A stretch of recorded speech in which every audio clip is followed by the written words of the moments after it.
Hello అండి, shawarma అంటే చాలా మందికి ఇష్టం. కానీ ఇంట్లో చేసుకోవాలి అంటే పెద్ద ప్రాసెస్ ఉంటుంది అనుకుంటారు.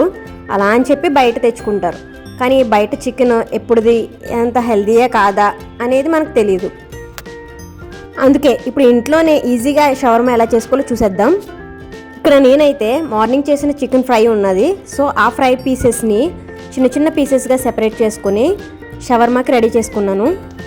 మార్నింగ్ బిర్యానీలోకి చేసిన ఫ్రై ఉంటే మనం ఈవినింగ్ రైస్ చపాతీతో తినే కన్నా ఇలా షవర్మా చేసుకుని చూడండి, చాలా టేస్టీగా ఉంటుంది. అండ్ డెఫినెట్లీ బయట దానికన్నా టేస్ట్ కూడా చాలా బాగుంటుంది. చపాతీ అయితే కాల్చుకుని దానిపైన మైనస్ సాస్ అలాగే టమాటా సాస్ రెండు కూడా రాసుకోవాలి. అండ్ షవర్మాకి మెయిన్గా మైనస్ సాస్ అనేది చాలా ఇంపార్టెంట్. మైనస్ సాస్ లేకపోతే షవర్మా టేస్టే రాదు అసలు.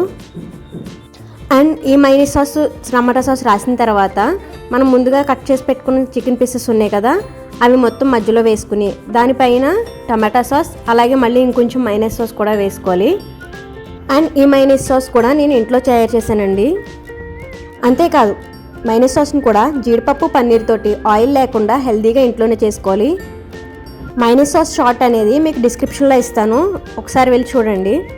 సో ఇలాగా వీడియోలో చూపిస్తున్నట్టుగా చపాతీలు అనేవి కాల్చుకొని మైనస్ సాస్ అలాగే టమాటో కెచప్ వేసుకుని చికెన్ స్టఫింగ్ పెట్టుకుని వీడియోలో చూపిస్తున్నట్టుగా రోల్ చేసుకోవడమేనండి. నేను ఇక్కడ ఆల్రెడీ చేసిన చికెన్ ఫ్రైతో చేశానండి షవర్మా. సో ఒరిజినల్ షవర్మా ఎలా చేయాలి కావాలి అంటే కనుక కామెంట్లో షవర్మా అని కామెంట్ చేయండి.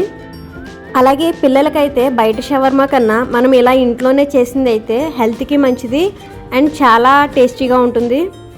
సో మీరు కూడా ట్రై చేసి ఎలా ఉందో కామెంట్ బాక్స్లో కామెంట్ చేయండి. మరిన్ని ఇంట్రెస్టింగ్ వీడియోస్ కోసం మన ఛానల్ని సబ్స్క్రైబ్ చేసుకోండి.